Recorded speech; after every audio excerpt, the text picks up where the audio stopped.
So now we'll start with object-oriented paradigms, right? We have studied a bit, but genericity, encapsulation, data abstraction, inheritance, polymorphism, dynamic binding, message passing, object, classes, and delegation. So we'll move with first. That means the basic concept, that is class.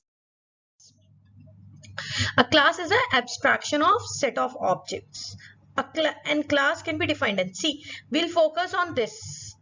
Right? This is the most important definition. ये आपको समझाएगी कि आपको class होती है. Right? What is a class? Class is a linkage between data and functions. Right? Data and the code. Code is nothing but the functions. जो जिस पे काम करना है, जो behavior होगा. तो हमने दो चीजें analyze करी ना. Two things we have analyzed. What are these two things? एक तो डेटा कि हमने डेटा को सिक्योर करना है. Data security is of utmost important in object oriented programming. The second point we are concerned with behavior, attributes. ठीक है, attributes का behavior कैसे होगा. तो attributes तो हमें पता चल गया वो डेटा है. अब उसका behavior कैसे होगा, वो कुछ नहीं होगा, वो functions होंगे. Right?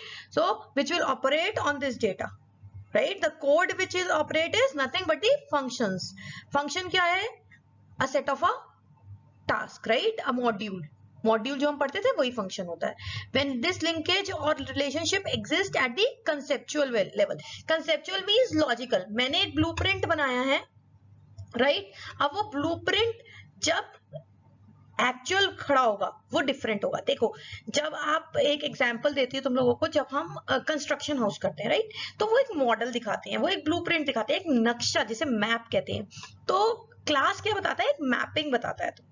Right, so mapping is clear कि अच्छा ये मैपिंग है.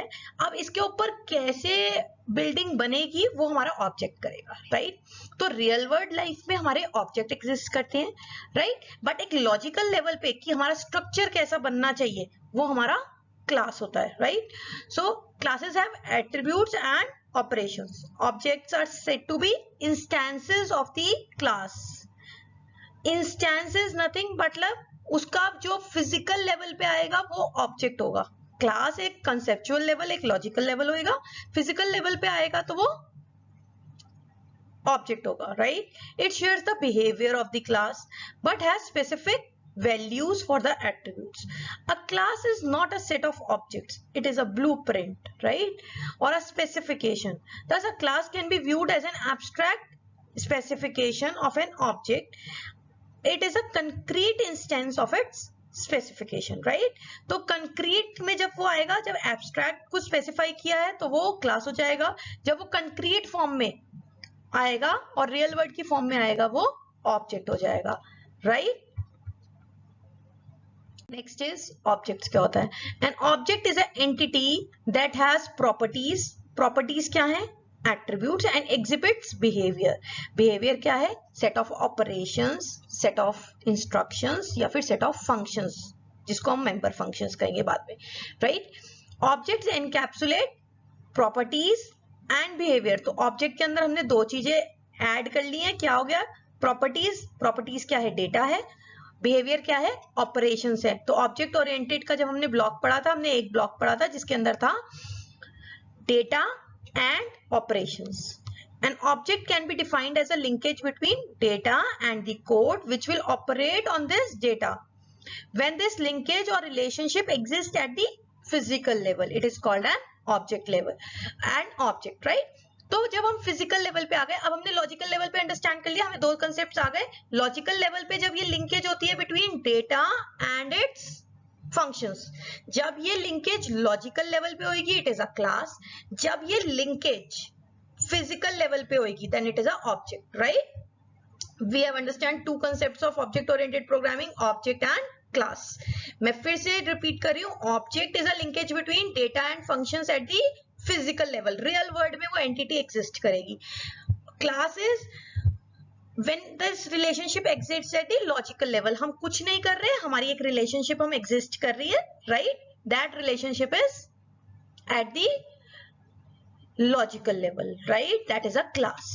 फिजिकल वर्ल्ड पे एग्जिस्ट नहीं करती, बस एक स्ट्रक्चर बता रही है, एक ब्लूप्रिंट बताएगी, एक मैप बताएगी आपको कि ऐसा स्ट्रक्चर खड़ा होगा आगे. Right, So an object has the following properties. Object की properties is an important task. Properties क्या होती हैं? Identity. Every object has a unique identity. See, मैं एक ऑब्जेक्ट हूँ, रियल वर्ल्ड में आया हुआ identity, right? Teacher is a class, suppose example लेते हैं, टीचर इज अ क्लास. अब मैं आपको उप्स पढ़ा रही हूँ, मेरी एक आइडेंटिटी है. कोई आपको डेटा स्ट्रक्चर पढ़ा रहा होगा, उसकी अपनी आइडेंटिटी है, राइट? हर एक के अपने एट्रीब्यूट्स होंगे, राइट? बट एट्रीब्यूट्स तो सबके सेम होंगे ना, कि एक हर टीचर का नाम होएगा, हर टीचर एक सब्जेक्ट पढ़ाएगा, हर टीचर इंटरनल मार्क्स देगा, राइट? तो वो क्या होगा, वो उसके एट्रीब्यूट्स हो गए, आइडेंटिटी, राइट? अब वो बिहेव कैसे करेगा, वो हर एक को मार्क्स अलॉट होंगे, राइट?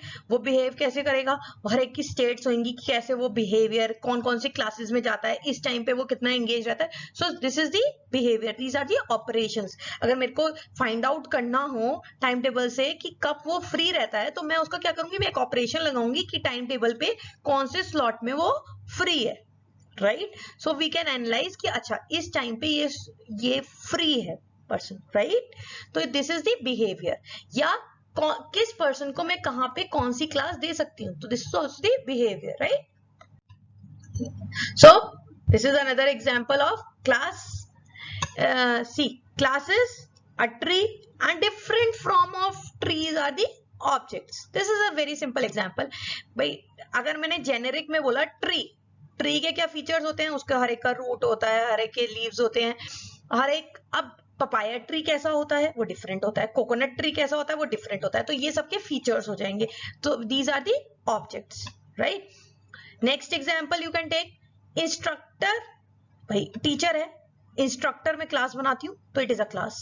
लेकिन अगर मैं इंस्ट्रक्टर बरखा की बात कर रही हूँ, राइट, मेरी बात कर रही हूँ, दैट इज अ ऑब्जेक्ट. मैं रियल वर्ल्ड में एग्जिस्ट कर रही हूँ और मेरी कुछ प्रॉपर्टीज है, मेरा कुछ बिहेवियर है. यूनिवर्सिटी, यूनिवर्सिटी जनरल, बहुत सारी यूनिवर्सिटीज हैं, सारी यूनिवर्सिटीज का सेम ही है भाई. स्टूडेंट्स एनरोल होंगे, हर स्टूडेंट का नेम होएगा, हर स्टूडेंट की मार्कशीट पे नंबर होगा, भाई यूनिकली आइडेंटिफाई करते हैं ना, तो वो चीज होगी. लेकिन जब हम ऑब्जेक्ट की बात कर रहे हैं, राइट, तो CCS university, right, that means 1500 और 3000 students are enrolled in that university, right? Course, course general, सबकी प्रॉपर्टीज है. कोई 3 इयर्स का कोर्स होएगा, कोई 2 इयर्स का कोर्स होएगा, किसी में 4 सब्जेक्ट्स होंगे, किसी में 6 सब्जेक्ट्स होंगे, राइट? तो ये उसके एट्रीब्यूट्स हो जाएंगे, राइट? और ऑब्जेक्ट क्या होएगा, BCA. BCA is a course. BCA course में क्या होता है, कितने ईयर का कोर्स होता है, कितने सेमेस्टर्स होते हैं, और कौन कौन से सब्जेक्ट्स होते हैं, प्रैक्टिकल एग्जाम होते हैं या नहीं होते. बैंक अकाउंट जनरल है, बहुत सारे बैंक अकाउंट्स होते हैं. बैंक अकाउंट्स के फीचर्स क्या होते हैं, हर एक का नाम होना चाहिए, पैन कार्ड आपका होना चाहिए, आधार कार्ड अपडेटेड होना चाहिए. कहते हैं ना केवाईसी अपडेट कराना है, तो केवाईसी, अब केवाईसी तो सारे अकाउंट्स का सेम होता है, लेकिन माय बैंक अकाउंट और आशीष बैंक अकाउंट और Pranay bank account, so these is the individual object, right? अब बैंक अकाउंट में क्या ऑपरेशंस होते हैं, वो नेक्स्ट पार्ट हो जाता है कि भाई हम विड्रॉ कर सकते हैं, हम अगर मैं अगर एक बैंक अकाउंट को होल्ड कर रही हूँ तो मैं ही उससे विड्रॉ कर सकती हूँ, राइट? तो ये क्या करता है, ऑब्जेक्ट करता है कि कौन सा ऑब्जेक्ट कौन से ऑपरेशंस परफॉर्म कर सकता है, right? Next, message passing. Message passing मैंने तुम्हें अभी बताया था. मैसेज पासिंग मींस जैसे हम फंक्शंस, सी में क्या करते थे, हम फंक्शंस के थ्रू कम्युनिकेट करते थे. एक फंक्शन दूसरे से कम्युनिकेट करता था, पासिंग करते थे, राइट? अब फंक्शंस क्या करते थे, पूरे ग्लोबल डेटा पे एक्सेस करता था. कौन सा फंक्शन कब मॉडिफिकेशन कर रहा है हमें कुछ नहीं पता होता था. But message passing is objects communicate करते हैं. एक ऑब्जेक्ट दूसरे को मैसेज भेजेगा, right, for communication. So message passing is the concept when two objects communicate with each other.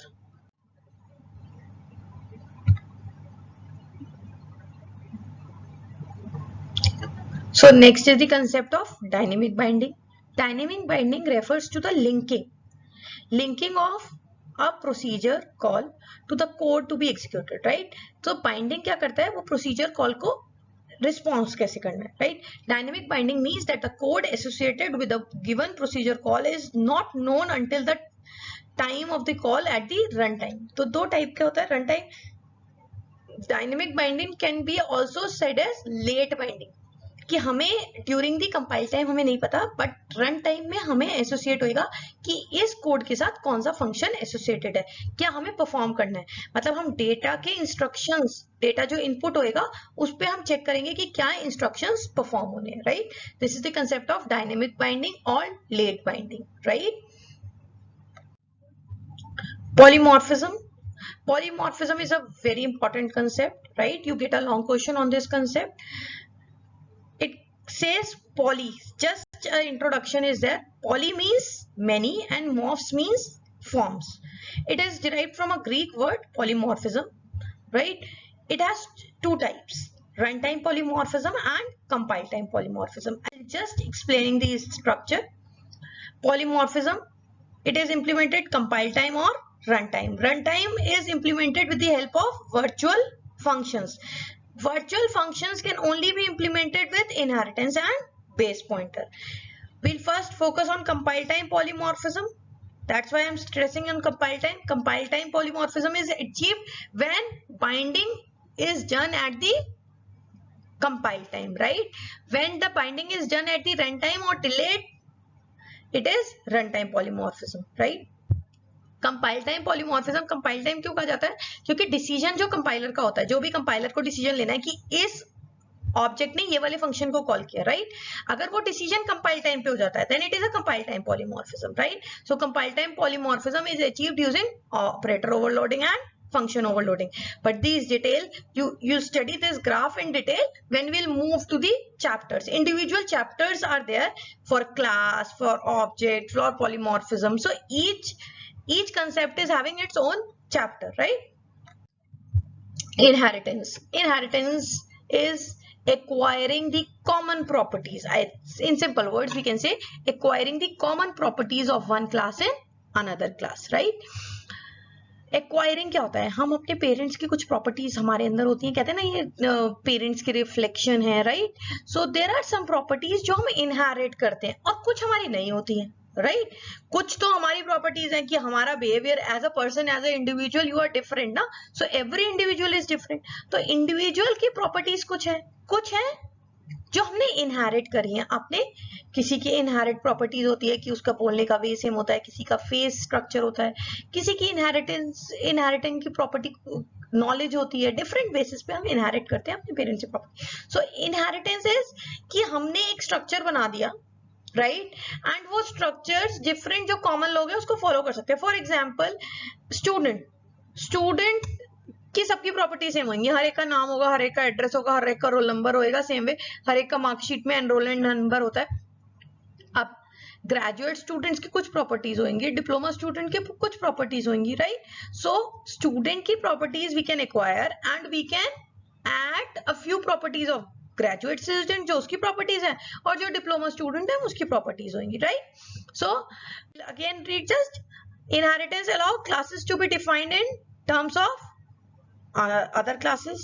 Each subclass inherits variables and methods from its superclass. Superclass कुछ नहीं है, इसमें स्टूडेंट है, और सबक्लास क्या है? जिसको डिराइव किया, जिसने डिराइव किया, right. Subclasses can add variables, methods to the ones they inherit from the superclass. तो कुछ प्रॉपर्टीज तो हमने इनहेरिट करी है और कुछ हमारी नहीं है, तो नई जो प्रॉपर्टीज हम ऐड करेंगे वो किस में करेंगे? सब क्लास में ऐड करेंगे। और सुपर क्लास क्या हो गई? सपोज जो हमने एंसेस्टर से डिराइव करी है, राइट। अभी के लिए बेसिक्स में आपको थ्योरी पता होना चाहिए, दैट्स ऑल, राइट। हम इसको C++ में कैसे इंप्लीमेंट करेंगे अभी हमारा कोई कंसर्न नहीं है, right. Right now first unit या फिर अभी 2-3 यूनिट्स तक हम पहले सिंपल स्टेप बाय स्टेप करके थ्योरी को समझेंगे कि आखिर है क्या ये concept. Sub classes can override inherit methods and provide specialised implementation through those methods, right. Encapsulation is the main task कि हम इनकैप्सुलेशन क्यों करते हैं। The wrapping up of data and function into a single unit is called encapsulation.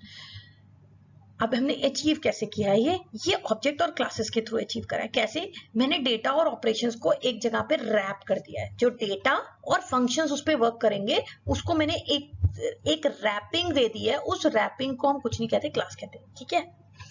All information, attributes and methods in the object oriented systems are stored within the object or the class. हमने information को hide कर दिया, right? Objects support information hiding. Some attributes and methods can be hidden from the user. Key features is bringing together the data and operations. तो data और operations को secure करने के लिए हमने wrapping करी है. उस wrapping को हम क्या कहते हैं? Encapsulation, right? उस रैपिंग को हम क्या कहते हैं? Encapsulation. Is that clear? Next slide. Abstraction. ये दोनों क्वेश्चंस जरूर पूछे जाते हैं, इन शॉर्ट आंसर्स ही आते हैं कई बारी 3 मार्क्स के. इनकैप्सुलेशन और एब्स्ट्रैक्शन क्या होता है?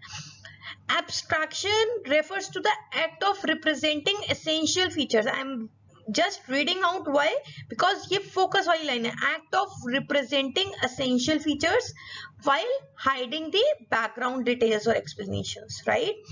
background details और explanation क्या है भाई? बहुत सबसे easy example जो मैं कहती हूँ हमेशा याद रहता है हमें इससे, it is fan. अपना फैन देखो, क्या आपको सिर्फ पता है कि आपको सिर्फ ऑन ऑफ बटन पता है, राइट? ऑन ऑफ बटन पता है, कैसे फैन चलता है, कैसे घूमता है, हमें नहीं पता, राइट? एब्स्ट्रैक्शन का मतलब यही है. आपको एसेंशियल फीचर्स आपको बता दिए, बैकग्राउंड डिटेल्स में कैसे काम हो रहा है आपको फंक्शन बता दिया, राइट?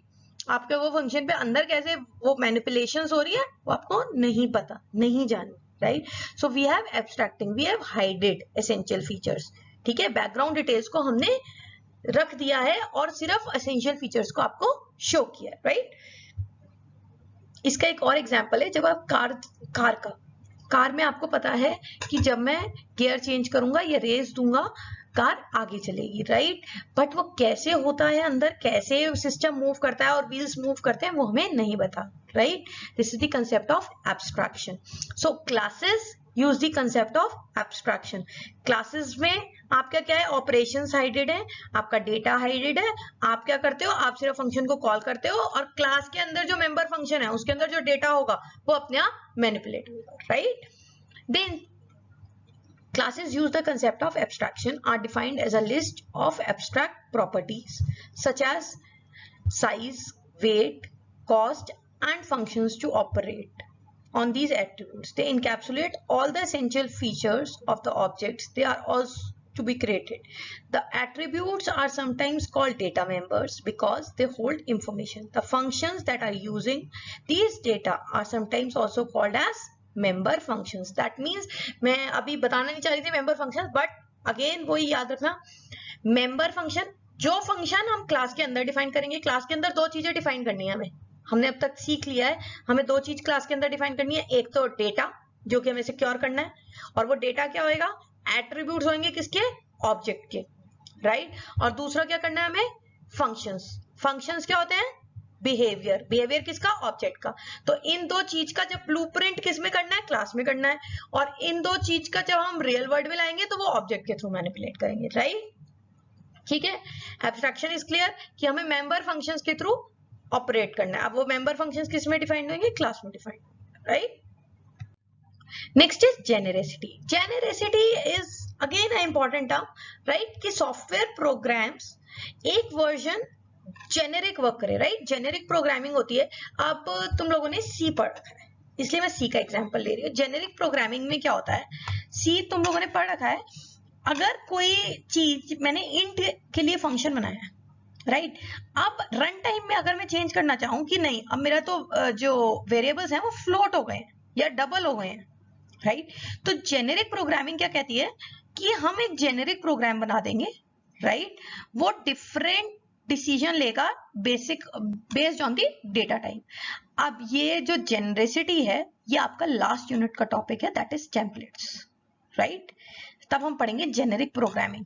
मतलब ये पूरा अगर हम जिस्ट कहें पूरे कोर्स का जिस्ट, तो हम ये आज पढ़ लेंगे, right?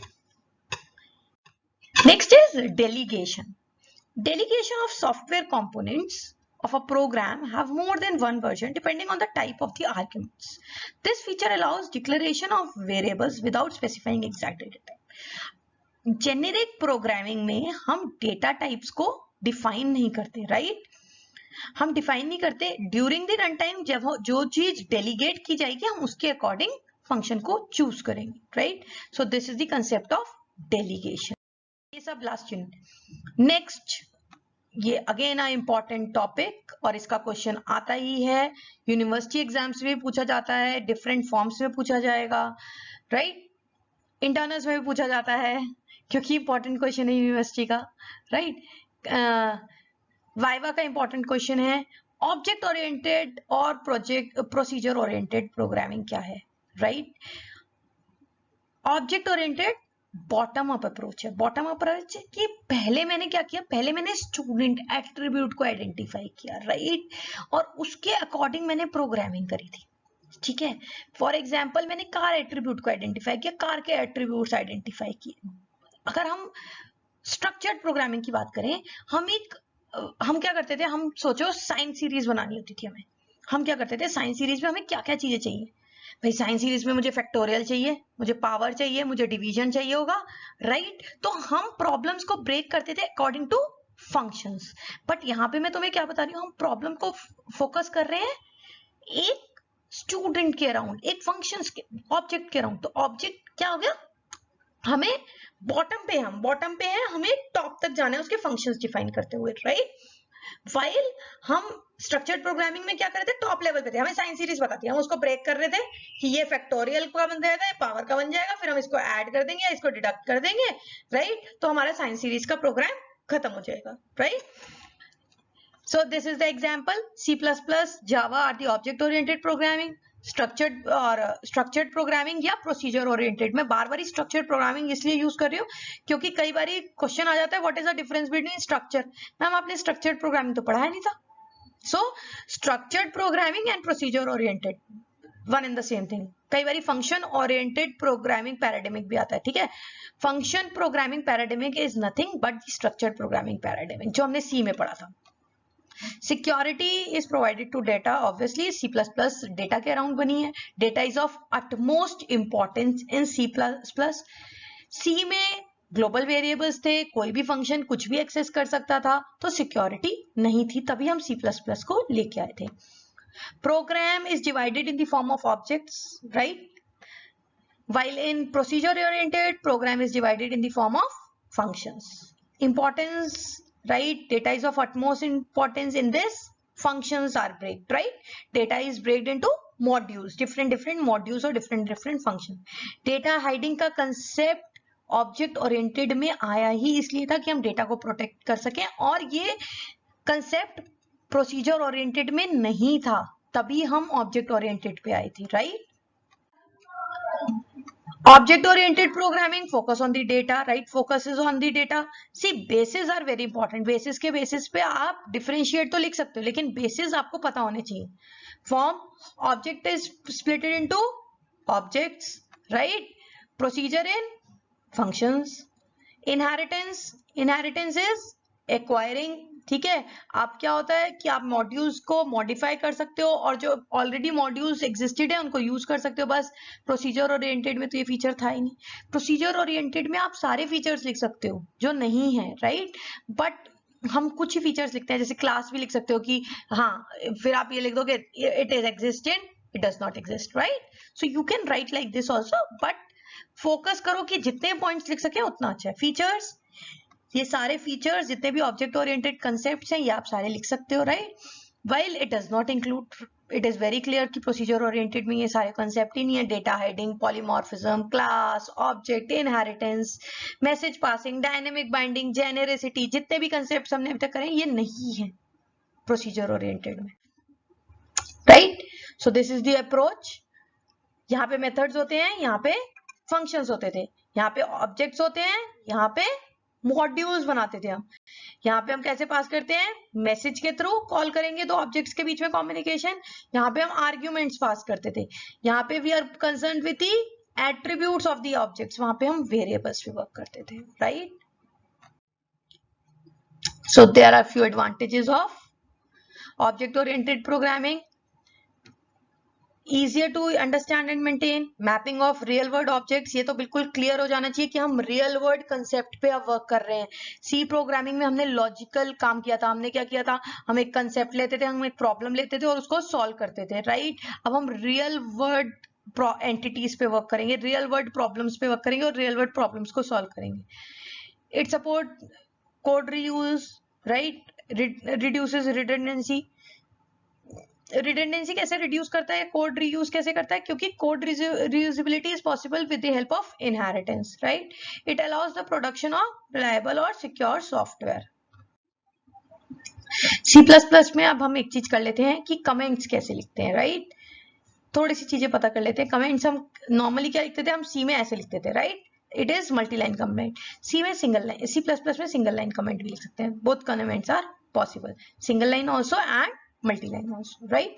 So now will start again with next class कि हम कैसे इसको वर्क करेंगे, कैसे C का प्रोग्राम लिखते हैं, कैसे एक सिंपल C इन C आउट वर्क करते हैं, राइट.